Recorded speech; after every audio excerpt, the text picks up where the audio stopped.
Olá, boa noite, tudo bem? É um prazer estar de novo com você aqui em nossa célula virtual. Hoje eu quero continuar o assunto que estamos tratando há já algumas semanas e estamos aproximando do final. Por favor, abra sua Bíblia no livro de Atos, porém antes vamos orar. Pai, muito obrigado pela oportunidade de agora estudarmos tua palavra. Fala conosco e comunica-nos estas verdades eternas e que, como a igreja primitiva foi bem sucedida em cumprir a sua missão, que nós também, como cristãos individuais e como igreja, possamos cumprir a missão que o Senhor nos deu, de viver uma vida que glorifique o teu nome e de espalhar o evangelho. Em nome de Jesus. Amém. Amém. Glória a Deus. Vamos lá, a Bíblia. Estamos falando há algumas semanas sobre o cristianismo apostólico. E desenvolvemos vários subtemas sobre este tema geral. E hoje eu quero falar sobre o sucesso apostólico. Você já tem sua Bíblia? Abra comigo em Atos, capítulo 2. Deixa aberto aí. Hoje, como eu já disse, quero falar sobre o sucesso apostólico. Em que sentido os crentes apostólicos foram bem-sucedidos? Em que sentido os apóstolos e os crentes da sua geração foram bem-sucedidos? Vamos ver aqui algumas indicações do livro de Atos que nos ajudem a entender como eles foram bem-sucedidos e por que eles foram bem-sucedidos. Primeiramente, eles foram bem-sucedidos em receber a promessa do Pai. Abra sua Bíblia em Atos, capítulo 1, versículo 4, que diz o seguinte, promessa que Jesus deixou aos discípulos. E comendo com eles, deu-lhes esta ordem: não se afastem de Jerusalém, mas esperem a promessa do Pai, a qual vocês ouviram de mim. Porque João, na verdade, batizou com água, mas vocês serão batizados com o Espírito Santo dentro de poucos dias. Então, Jesus lhes fez uma promessa de que eles receberiam o poder do Espírito Santo, eles receberiam o poder do alto, e ordenou-lhes Jesus que eles ficassem em Jerusalém, ficassem na cidade, até que do alto eles fossem revestidos de poder. Porque, disse ele, João os batizou com água, porém eu os batizarei com o Espírito Santo. Agora vamos a Atos capítulo 2, versículo 4. Diz assim, todos aqui são os discípulos, os 12 apóstolos, na verdade 11, agora mais um que entra no lugar de Judas, Matias, e também outros tantos discípulos, perfazendo um total de 120. E diz aqui que todos estavam ali em Jerusalém, buscando a presença de Deus, buscando a promessa do Pai que Jesus havia feito, quando de repente todos ficaram cheios do Espírito Santo e começaram a falar em outras línguas, segundo o Espírito lhes concedia que falassem. Todos ficaram cheios do Espírito. Veja bem, Jesus prometeu que eles seriam cheios do Espírito Santo, e agora o texto bíblico nos diz que todos foram cheios do Espírito Santo. Não apenas alguns, mas todos. Não apenas os apóstolos, mas todos. Todos os que creram, todos os que buscaram, todos que perseveraram em oração, esperando a promessa do Pai, a receberam conforme a promessa do Senhor Jesus. E nós temos recebido também a promessa do poder do Espírito Santo em nossas vidas. Eu já falei, todo cristão tem o Espírito Santo. Todos nós cristãos temos o Espírito Santo, mas será que todos nós já recebemos o poder do Espírito Santo para sermos testemunhas de Jesus? Você tem dado testemunho de Jesus? Eu dou testemunho com a minha vida. Jesus não está falando disso aqui, embora, claro, que nossa vida fala mais alto que as nossas palavras, mas o que ele está dizendo é que nós seremos suas testemunhas, e testemunha é aquele que fala do que viu, ouviu e sentiu. Então Jesus está falando assim, a sua vida e as suas palavras devem corroborar a mensagem do Evangelho, e você vai ser minha testemunha, você vai anunciar a minha palavra, você vai anunciar quem eu sou às pessoas ao seu redor. E foi exatamente isso que aconteceu naquele dia. Pedro se levantou e começou a pregar o Evangelho para a multidão que estava reunida em Jerusalém.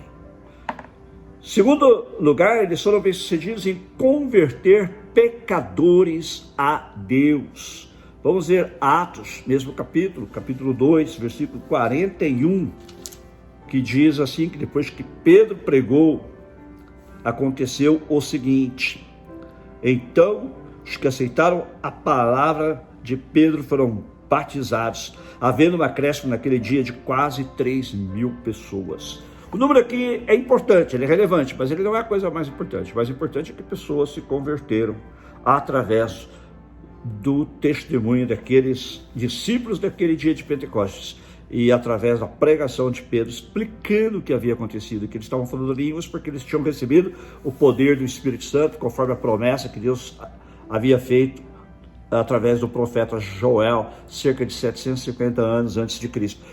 Então, o importante aqui não é nem que eles falaram em línguas, mas sim o que é que eles estavam falando. A Bíblia diz que eles estavam magnificando, glorificando a Deus em outras línguas, e o povo então, surpreso com aquilo, começa a perguntar: como é que nós entendemos estes homens que são praticamente iletrados, são galileus, falando nos nossos idiomas, nas nossas línguas? E Pedro então explica o que aconteceu, e ele prega o evangelho, e aquelas pessoas, neste caso 3.000 almas, se converteram. Agora, talvez você não tenha ganho 3.000 almas para Cristo, não tenha ganhado 3.000 almas para Cristo, mas nós todos somos desafiados a ser testemunhas de Jesus, a falar, ganhar os pecadores, converter os pecadores ao Senhor.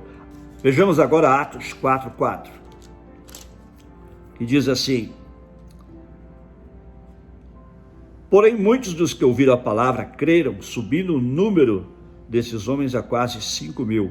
Aqui é aquele episódio da cura do coxo pelo Senhor através de João e Pedro, e o que acontece é que quando eles estão ali pregando o evangelho no pátio do templo, chega o capitão da guarda e prende a Pedro e João até o dia seguinte. Porém, muitos dos que ouviram a palavra que Pedro pregou antes deles serem levados à presença do Sinédrio, destes, milhares se converteram. Milhares se converteram. O texto aqui diz: muitos que ouviram a palavra creram, subindo o número desses homens a quase 5.000. Havia muita gente ali, não é verdade? E eles aproveitaram aquela ocasião e pregaram. Então, o importante não é o número, embora o número seja relevante, preste atenção nisso. Mas, o mais importante é que vidas se converteram. Vidas se converteram. Então, a igreja primitiva, os apóstolos e os crentes apostólicos foram bem-sucedidos em converter pecadores a Deus. E nós, será que nós temos convertido pecadores a Deus? Você pode dizer assim: mas não sou eu quem converte, é o Espírito Santo. É verdade, mas ele usa você. E a Bíblia usa termos de conversão aplicando-os a nós, os cristãos. Veja um exemplo, vamos lá em Tiago. Se você tem sua Bíblia aí ainda com você, vamos lá em Tiago. Eu gosto de ver o que a Bíblia diz, não é? A Bíblia diz que seguinte: meus irmãos, estou lendo em Tiago 5:19. Meus irmãos, se alguém entre vocês se desviar da verdade e alguém o converter, saibam que aquele que converter o pecador do seu caminho errado salvará da morte a alma dele e cobrirá uma multidão de pecados. É claro que não é você que converte o coração de um pecador a Cristo, mas você é um instrumento da conversão. É por isso que Tiago diz que se alguém se desviar da verdade e alguém o converter, aquele que converte o pecador do seu caminho errado salvará da morte a alma dele, cobrirá uma multidão de pecados. É óbvio que quem cobre também a multidão de pecados não é o crente, mas ele é um instrumento para isso. Então, Tiago 5:19 e 20. E Pedro e João, naquela ocasião lá no templo, eles foram o instrumento de Deus para a conversão daqueles pecadores. Você tem sido usado por Deus para converter pecadores? Você se preocupa com os pecadores? Ontem, eu quero incentivar você a assistir o nosso culto de ontem, 21 de junho, ou anteontem. Inclusive aqui nos Estados Unidos foi o Dia dos Pais, e nós falamos sobre isso, sobre o perdido. Esta é uma das palavras mais tristes, mais pesadas e mais importantes da Bíblia: perdido. todo pecador que não conhece a Cristo está perdido. Todo pecador que não conhece a Jesus está perdido. E é a nossa função, nossa responsabilidade, também nosso privilégio, anunciar o Evangelho. Não compete a nós se aquela pessoa vai ser salva ou não através do nosso testemunho, através do nosso compartilhamento do Evangelho, mas cabe a nós compartilhar. O seu chefe que não é convertido, ele é perdido. O seu pai que não é convertido, é perdido.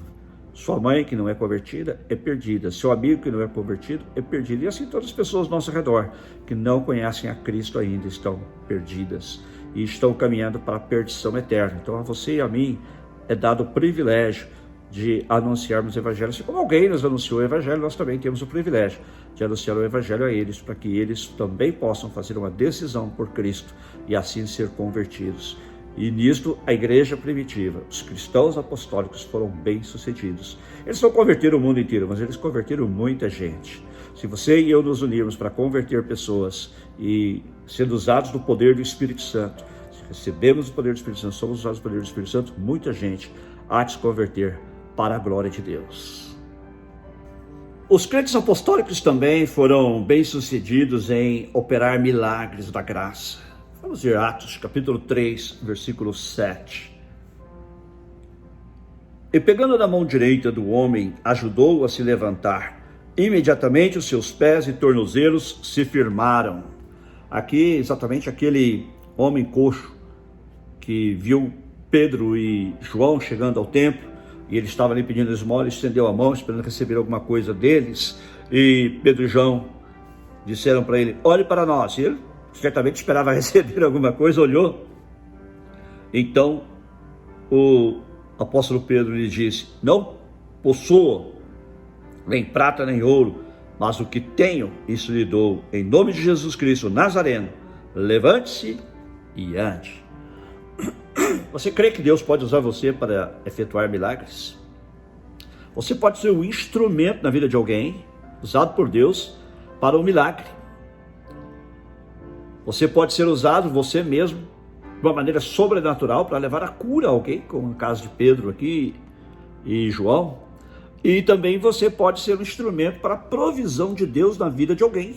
Por exemplo, alguém está passando necessidade, Deus toca o seu coração e você leva lá um alimento para aquela pessoa, leva um provimento, uma provisão, e Deus usa você então como instrumento para prover para a necessidade daquela pessoa. Nós não somos mais usados em milagres porque nós não cremos que podemos ser instrumentos de Deus para a realização de milagres.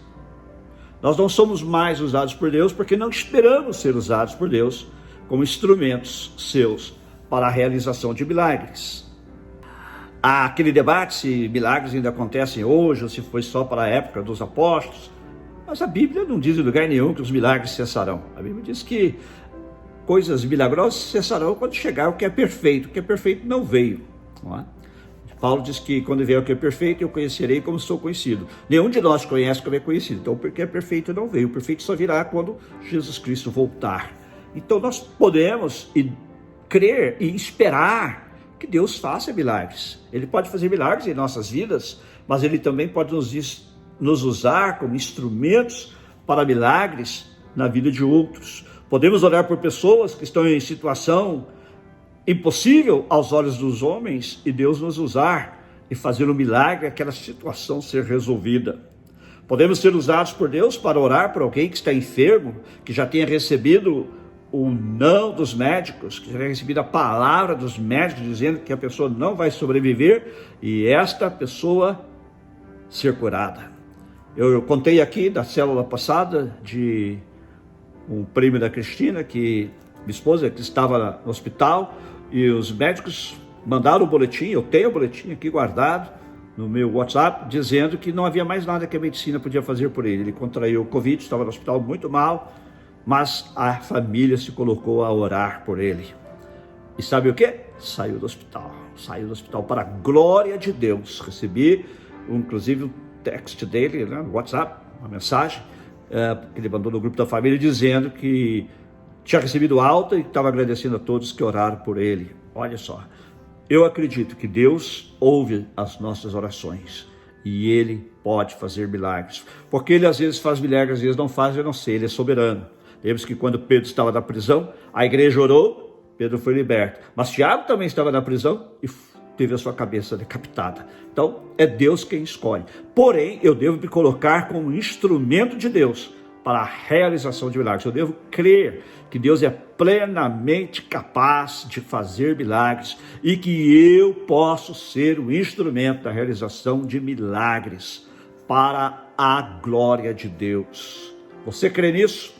Você ora pelos enfermos? Você pede que Deus use você para a realização de milagres em outras vidas? Vamos ver outro exemplo, Atos 16, 18. Aqui é o caso de um endemoniamento. Você deve se lembrar de que quando Paulo e Silas chegaram à cidade de Filipos, havia ali uma jovem adivinhadora que todos os dias ia atrás de Paulo e dos irmãos, possuída por esse espírito, dizendo: estes homens são servos do Deus Altíssimo e anunciam a vocês o caminho da salvação. Isto se repetiu por muitos dias. Agora sim o versículo 18. Então Paulo, já indignado, voltando-se, disse ao espírito: em nome de Jesus Cristo, eu ordeno que você saia dela. E ele, na mesma hora, saiu. Olha só, o espírito saiu dela na mesma hora. Você crê que Deus pode usar você para libertar pessoas que estão escravizadas por demônios? Você crê que Deus pode usar você para libertar vidas endemoniadas, vidas que foram aprisionadas por espíritos malignos? Eu creio plenamente nisso. Aqui nos Estados Unidos não há tantas manifestações demoníacas como no Brasil, talvez porque o povo brasileiro é mais místico, se envolve mais diretamente com práticas ocultistas, coisas demoníacas, então também a manifestação é mais forte e é mais presente. Aqui nos Estados Unidos o diabo ele é um pouco mais sutil, né? Ele também se adapta a cada cultura, ele se adapta a cada lugar. Mas aqui também há pessoas demoniadas. E às vezes estamos falando com uma pessoa e a gente percebe claramente um espírito maligno naquela pessoa. E nós somos chamados também para expulsar demônios. Jesus diz que um dos sinais que seguiriam aqueles que creem nele é que eles expulsariam demônios em seu nome. Você crê que Deus pode usar você para expulsar demônios? Não apenas de pessoas que estão se manifestando, ou seja, que estão manifestando demônios, ou em quem demônios estão se manifestando, mas também nessas pessoas que estão oprimidas, estão com a mente enturvada, entrevada, estão nas trevas espirituais. Você pode ser usado como um poderoso instrumento de Deus para libertar vidas. Não é você quem liberta, de novo, quem liberta é Jesus, mas ele usa você, como ele usou Paulo. Paulo começou a se indignar, ele discerniu que aquela mulher estivesse dizendo: esses homens estão anunciando o caminho de Deus, o caminho da salvação, mas ele percebeu que na verdade não era uma coisa a favor deles, era para atrapalhar, era um espírito demoníaco. Então, deputado dia, ele indignado, eu diria até que irado, Paulo vira e diz: em nome de Jesus Cristo, eu ordeno que você saia dela. E na mesma hora, o espírito saiu. Eu creio que Deus quer nos usar também para libertar vidas que estão acorrentadas, vidas que estão atormentadas, vidas que estão possuídas ou que estão oprimidas pelo diabo. Há uma diferença entre possuído e oprimido, mas ambos estão sob opressão demoníaca, não é? E Deus, eu creio, quer nos usar, mas nós precisamos nos dispor. Gente, você crê no sobrenatural? Você crê no sobrenatural? Tem gente que não crê. Aqui nos Estados Unidos, por exemplo, muitas igrejas não creem no sobrenatural, elas não andam no sobrenatural, embora creiam em Jesus, creiam na palavra de Deus. Eu sei que também há muitas igrejas que já se desviaram da palavra de Deus, mas os americanos têm essa sensibilidade que nós brasileiros e em geral temos, porque nós lidamos aí no Brasil, não é? Com estas situações em que demônios se manifestam, ou demônios nos atacam frontalmente. Há, claro, exceções aqui nos Estados Unidos, existem até autores que escrevem sobre isso, alguns dos livros são publicados aí no Brasil, mas são casos mais raros aqui nos Estados Unidos. Mas nós precisamos ter essa sensibilidade de que nós vivemos no natural, mas também vivemos no sobrenatural. Nós nos movemos no natural, mas também nos movemos no sobrenatural. Paulo discernia isso. Eu já falei que é como se fossem duas camadas. Tem uma camada natural, as coisas estão acontecendo, as coisas da política, do dia a dia, mas existe uma camada espiritual, onde também demônios estão atuando. A Bíblia fala que os demônios, as forças demoníacas residem nos ares. Eles não estão no inferno, eles estão nos ares, para atrapalhar, para tentar impedir a obra de Deus, para atrapalhar a obra de Deus, para confundir as pessoas, para enganar as pessoas, para cegar as pessoas e às vezes também para oprimir e para até possuir pessoas. E nós somos chamados por Deus como instrumentos dele para sermos anunciadores de boas novas e para orarmos para que as pessoas sejam libertas, para que as pessoas tenham vida nova em Cristo. A igreja primitiva entendeu isso, que a igreja não passa apenas por uma guerra cultural, essa guerra cultural que nós estamos enfrentando hoje, valores anticristãos e contra valores cristãos, não é? Tem hora até que parece que a igreja está perdendo, mas ela não está perdendo, porque Jesus diz que as portas do inferno não prevalecerão contra a minha igreja. Amém. Mas existe uma outra camada, não é? Vamos dizer assim, que está por trás dos bastidores. Às vezes nós não percebemos que é uma luta espiritual. Jesus falou sobre isso e Paulo deixa isso muito claro. Se você tem sua Bíblia ainda, vamos lá em Efésios capítulo 6, onde Paulo fala claramente quanto a esta luta espiritual. Ele diz assim, a partir do versículo 10: quanto ao mais, sejam fortalecidos no Senhor e na força do seu poder. Vistam-se com toda a armadura de Deus, para poderem ficar firmes contra as ciladas do diabo. Veja agora, o mais importante: porque a nossa luta não é contra o sangue e a carne, mas contra os principados e as potestades, contra os dominadores deste mundo tenebroso, contra as forças espirituais do mal, nas regiões celestiais. Então, os demônios estão nas regiões celestiais, eles estão nos ares. Não é? Por isso, Paulo fala para a gente vestir toda a armadura de Deus. E ele fala, portanto, fiquem firmes. Não é? E mais adiante ele diz assim, no versículo 18: orem em todo o tempo no Espírito, do Espírito Santo, com todo tipo de oração e súplica, e para isto vigiem com toda perseverança e súplica por todos os santos. E orem também por mim, diz ele, para que no abrir da minha boca me seja dada a palavra, para com ousadia tornar conhecido o mistério do Evangelho, pelo qual sou embaixador em cadeias, para que em Cristo eu seja ousado para falar, como me cumpre fazer. Então Paulo diz assim, olha, precisamos perseverar em oração, entender que a nossa luta não é contra carne e sangue, não é contra homens, não é contra essas pessoas que tentam colocar valores anticristãos, valores antibíblicos da sociedade.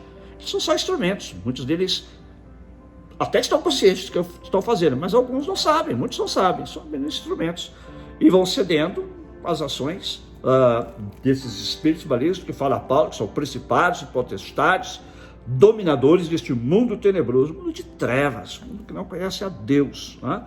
Contra as forças espirituais do mal, da maldade, conforme a tradução, nas regiões celestiais. Paulo diz então que nós estamos envolvidos numa luta constante, numa guerra espiritual, numa batalha espiritual. Eu sei que há muitos exageros nessa questão de batalha espiritual, de guerra espiritual, mas a Bíblia diz sim que há uma guerra espiritual, há uma luta constante. Paulo fala dela aqui. Como eu disse, Jesus também falou das artimanhas de Satanás, como ele faz para tentar impedir que o reino de Deus avance. Mas o reino de Deus está avançando para a glória de Deus. E você, qual tem sido sua posição? Você tem sido instrumento de Deus para libertar vidas das garras de Satanás, para libertar vidas do poder do pecado, para libertar vidas desses pensamentos malignos e desses valores que contradizem a palavra de Deus. Nós somos chamados para isso, essa é a nossa função. Sermos testemunhas de Jesus, e ao anunciarmos Jesus, as pessoas vão nos questionar sobre a nossa fé, sobre os nossos valores, e nós vamos anunciá-los com base na palavra de Deus. Porque na verdade vamos anunciar a palavra de Deus e não nossos próprios pensamentos ou entendimento das coisas. E assim muitas pessoas serão libertas para a glória de Deus. Vamos encerrar por aqui hoje. Semana que vem vamos continuar falando sobre o sucesso apostólico. Mas ficam estas perguntas para nós. Os crentes apostólicos foram bem-sucedidos em receber o poder do Espírito Santo, o poder do alto, a promessa do Pai. E nós? Estamos cheios do Espírito Santo como eles? Estamos revestidos do poder do Espírito Santo como eles? Se não, Vamos buscar ser cheios do Espírito, vamos orar, vamos render a Deus, clamar mesmo: Deus, enche-me com o Espírito Santo. Em segundo lugar, eles foram bem-sucedidos em converter pecadores a Deus. E nós temos sido testemunhas de Jesus e temos ganhado pecadores para Cristo. Se você tem, glória a Deus. Se você não tem, vamos buscar isso também. Pedir ao Senhor que nos use, que nos dê oportunidades, e quando elas surgirem, não nos calemos, mas Ele nos enche com o Espírito Santo, nos reviste com o poder do Espírito Santo para nós falarmos de Jesus e ganharmos vidas para Ele. E terceiro, eles foram bem-sucedidos em realizar milagres da graça. Nós também possamos nos colocar à disposição de Deus para sermos instrumentos dos seus milagres, para alcançarmos vidas que estão necessitadas, para prover para alguém que está em necessidade, para fazer um serviço a alguém que precisa, e aquilo ser uma maneira de Deus trabalhar na vida daquela pessoa, ser um milagre na vida daquela pessoa. Às vezes para você é uma coisa simples, mas na vida daquela pessoa que está necessitada é um milagre. Como também milagres na esfera que nós normalmente nos referimos, o sobrenatural, cura de enfermos, libertação de vidas, que nós nos coloquemos à disposição do Senhor e sejamos usados por Ele também nessas áreas. Amém? Deus te abençoe grandemente. Gostaria de orar com você agora. Senhor, nós vimos aqui na Tua Palavra que o Senhor usou os crentes apostólicos, tanto os apóstolos como outros crentes, para primeiro receberem o poder do Espírito Santo. Senhor, nós vemos aqui na Tua Palavra que aqueles crentes apostólicos foram bem-sucedidos em receber o poder do Espírito Santo, em receber a promessa do Pai que Jesus havia feito, e eles receberam o poder do Espírito Santo. Nós clamamos também: enche-nos com o Espírito Santo, reveste-nos com o poder do Espírito Santo, Senhor, para vivermos uma vida extraordinária, para vivermos uma vida que glorifique a Deus, e também para vivermos como verdadeiras testemunhas de Jesus e sermos suas testemunhas, falando dele, do seu amor, da sua morte pelos pecadores e ganhando almas para ti. Por isso também te pedimos que, como eles foram bem-sucedidos em converter pecadores a Deus, nós também sejamos bem-sucedidos do poder do Espírito Santo. Sabemos que não somos nós, mas é o Espírito Santo quem nos capacita, nos reveste de poder e nos usa. Senhor, mas nós precisamos te buscar, e por isso nós estamos clamando aqui hoje, e vamos continuar clamando em nossas orações, de manhã, de dia, de noite, de madrugada. Senhor, enche-nos do Espírito Santo, reveste-nos com o poder do Espírito Santo, Senhor, para sermos tuas testemunhas e ganharmos almas, convertermos almas das trevas para a luz, ganharmos vidas para ti, Senhor, em nome de Jesus. E também, Senhor, como eles foram bem-sucedidos em realizar milagres da graça, também nos colocamos à tua disposição. Usa-nos, Senhor, usa-nos como instrumentos, Deus, para milagres na vida das pessoas, para levar, Senhor, a provisão tua para a vida de alguém que está necessitado, para servir alguém que está precisando,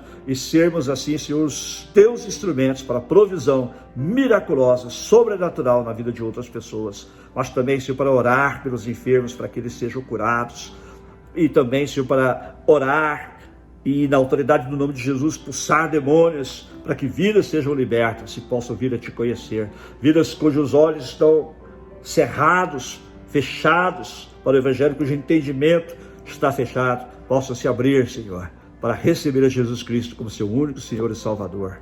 Como eles, nós também queremos e cremos que podemos ser bem-sucedidos no poder do Espírito Santo, e por isso nós oramos, Pai, em nome de Jesus, crendo que o Senhor nos ouviu e nos usará para a tua glória, em nome de Jesus. Amém. Se você ainda não recebeu a Jesus Cristo como seu Senhor e Salvador, ou se você já o fez, mas hoje também não está vivendo em comunhão com Ele, declare Jesus como seu Senhor e Salvador. Entregue a sua vida a Ele. Como eu faço isso agora? Faça isso agora, repita comigo esta oração simples, dizendo assim: Senhor Jesus, eu reconheço que estou fora da tua vontade, sou pecador, me perdoa os meus pecados, eu creio que tu morreste por mim na cruz do Calvário, e que pelos teus méritos eu sou salvo. Me perdoa os meus pecados, me purifica com o teu sangue, e entra na minha vida agora, Jesus, e seja o meu Senhor de fato, seja o meu Salvador, e me ajuda a te servir no poder do Espírito Santo, com essa autoridade que os crentes apostólicos tinham, em teu nome, Senhor. Amém. Deus te abençoe. Peço que você compartilhe também esse vídeo com seus amigos, das suas redes sociais, para que mais pessoas ouçam a palavra de Deus. E também convido você para estar com a gente na quinta-feira para a nossa célula virtual, 7h30 horário de Los Angeles, 11h30 horário de Brasília, e também no domingo, às 4 horas, horário de Los Angeles, 8 horas, horário de Brasília, nosso culto de louvor e adoração a Deus. E convido também, mais uma vez, para que você assista o culto desse domingo, que foi Dia dos Pais aqui nos Estados Unidos, em que eu preguei sobre o filho pródigo, e muitas coisas ali com as quais a gente pode se identificar com aqueles 3 personagens da palavra do filho pródigo. Assista, eu creio que você será muito abençoado. Deus te abençoe. O Senhor é o meu pastor, nada me faltará. O Senhor é o meu pastor, em pastos verdejantes Ele me fará repousar junto às águas de descanso, me pastoreará, transformará minha alma, me guiará pelas veredas da justiça, por amor de seu nome. O Senhor é o meu pastor, nada me faltará. O Senhor é o meu pastor, em pastos verdejantes Ele me fará repousar junto às águas de descanso, me pastoreará, transformará minha alma, me guiará pelas veredas da justiça, por amor de seu nome. O Senhor